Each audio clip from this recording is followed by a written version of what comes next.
Hola, ¿qué tal? ¿Cómo les va? En este video vamos a centrarnos en algunos contenidos específicos que hacen a la unidad 2 de esta materia, que abarca el periodo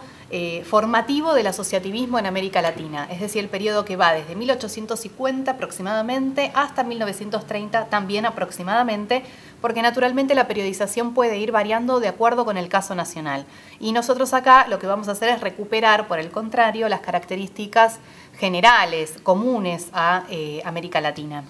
Este es un periodo que hay que tener en cuenta ciertas cosas de contexto. En primer lugar, que América Latina viene de la ruptura del orden colonial. Esta ruptura del orden colonial supuso la ruptura de los espacios económicos, políticos traídos del periodo colonial y su no reemplazo por otro orden. Es decir, que buena parte del dilema del siglo XIX en América Latina va a consistir en cómo reemplazar a ese orden colonial caído. Por eso, algunos autores hablan de crisis orgánica para entender el siglo XIX. Esta crisis orgánica que se manifiesta en una dispersión del poder a nivel local y la disputa de los distintos sectores a nivel de los sectores dominantes a nivel local por ver quién va a hegemonizar y cómo se va a insertar América Latina en el mundo, que es un mundo que se está transformando hacia el capitalismo.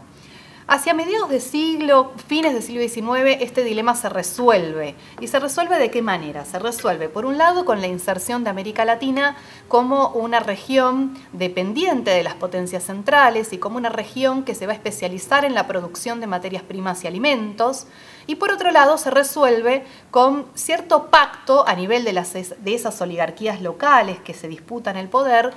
en donde hay oligarquías que ganan y o sectores regionales que ganan y otros que pierden, pero que pactan a partir de un acceso privilegiado al Estado. Por eso en este momento hablamos de régimen oligárquico, porque estas oligarquías se valen del Estado para poder compensar aquello que han perdido en ese proceso de transformación del continente a lo largo de todo el siglo XIX.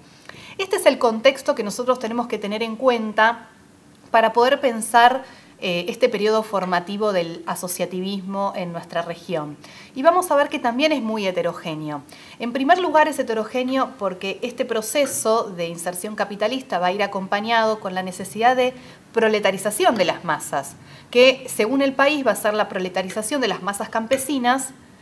y en otros países va a ser sobre la base de una liquidación de los sectores populares, especialmente de los pueblos originarios, y del aporte para esa proletarización de una masa inmigrante. En el caso de otros países, en cambio, lo que va a hacer es esa expropiación del campesinado y la consolidación del latifundio, y ese campesinado va a ser un campesinado fuertemente indígena, que se va a insertar en distintos tipos de actividades. Se va a insertar como peones rurales, se van a insertar como trabajadores de la ciudad, se van a insertar como trabajadores para la modernización de los países, por ejemplo, el caso del ferrocarril. Y esta es la situación, entonces, son los distintos elementos de contexto que tenemos que tener en cuenta.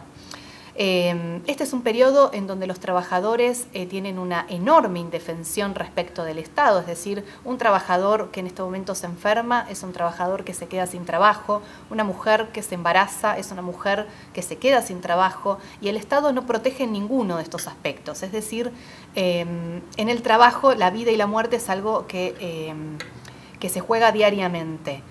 Y el asociativismo, o el origen del asociativismo, en buena medida viene de la mano de esta situación, es decir, de esa indefensión de los trabajadores y de la necesidad de darle una respuesta a esa indefensión. Entonces, cuando vemos cuáles son las expresiones del asociativismo más repetidas en este periodo, vamos a ver que son las cooperativas, vamos a ver que son las mutuales, vamos a ver que son las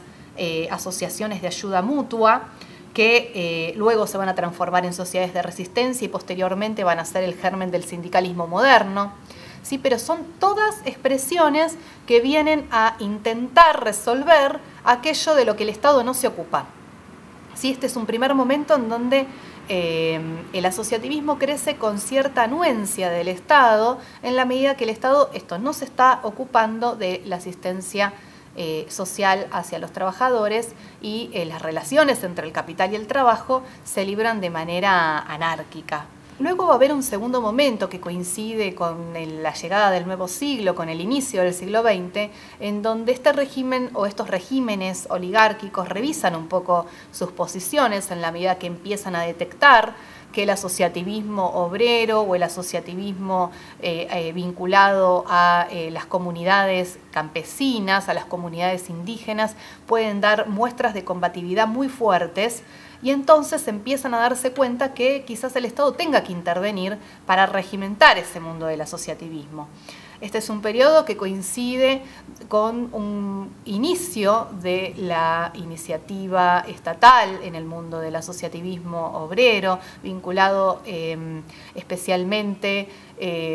a la iniciativa de la Iglesia Católica, por ejemplo, que empieza a ocuparse de crear círculos obreros y cooperativas vinculadas a el mundo obrero, con la idea de evitar o de frenar, de desalentar esos niveles de combatividad que había mostrado el mundo trabajador entre fines del siglo XIX y comienzos del siglo XX. Finalmente, quiero decirles que también va a haber en este periodo un asociativismo vinculado al mundo patronal, un asociativismo más defensivo de cara al avance del capital extranjero. Esto no se da en todos los países, pero sí en algunos, y es por eso que los casos que vamos a traer en esta unidad van a ser bien diversos. Por ejemplo, en un primer caso que vamos a analizar es el caso de Ecuador, justamente para poder ilustrar esta última situación que les comentaba, es decir, la de un asociativismo, la de un cooperativismo agrario que surge de la mano de la iniciativa de los terratenientes, con el objetivo específico y explícito de frenar el avance del capital extranjero. Luego vamos a ver un segundo caso, que es el caso de Argentina, en donde en Argentina vamos a ver que el mundo del asociativismo es muy rico, es muy temprano su desarrollo, es muy heterogéneo, abarca el conjunto de las clases sociales también, y que está paradójicamente vinculado este desarrollo a la poca iniciativa estatal, es decir, en la medida que el Estado no interviene en el mundo del asociacionismo, porque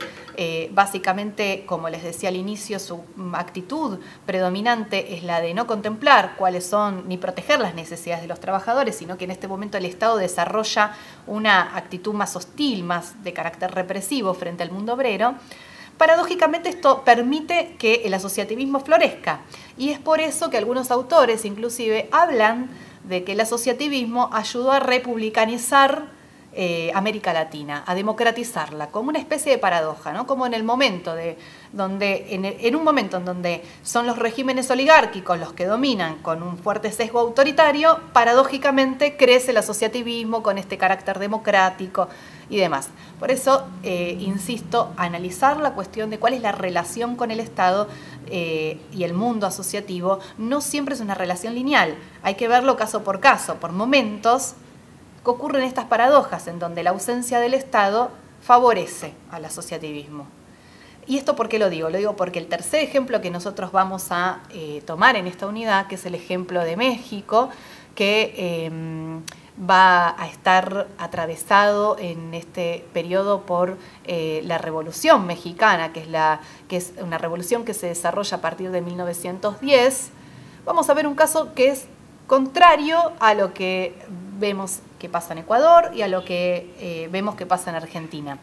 sino que lo que vamos a ver en México es un débil desarrollo de la iniciativa asociativa hasta inicios del siglo XX y un inicio de este desarrollo a partir de la Revolución Mexicana, pero también con un carácter muy contradictorio. Por un lado, sobre todo en la década del 10, que es el periodo más radicalizado de la Revolución, en donde se desarrolla el movimiento zapatista y donde aparece la reforma agraria como una reivindicación fundamental para este movimiento, vamos a ver un desarrollo muy fuerte de las cooperativas agrarias, de las iniciativas comunales, es decir, todo un mundo asociativo nuevo vinculado al contexto de la revolución y la necesidad del campesinado y de los trabajadores de tomar el destino por sus manos. No obstante, En la medida que esa revolución se va institucionalizando hacia finales de la década del 10 y estabilizando unas nuevas formas de gobierno, va perdiendo su carácter radical y el Estado es quien toma la posta y es quien promueve la organización del mundo asociativo. A partir de ese momento lo que vamos a ver es que las cooperativas, los sindicatos, las asociaciones, las mutuales, todo lo que va ocurriendo en el mundo del asociativismo no queda nada por fuera de la regimentación estatal. Bien, estos son a grandes rasgos los principales claves que vamos a trabajar en esta unidad. Por supuesto que vamos a tenemos en nuestro foro a disposición las actividades específicas de análisis de fuentes y del documental para ver específicamente la situación de México. Bueno, muchas gracias y nos vemos en todas las instancias que tenemos en esta materia.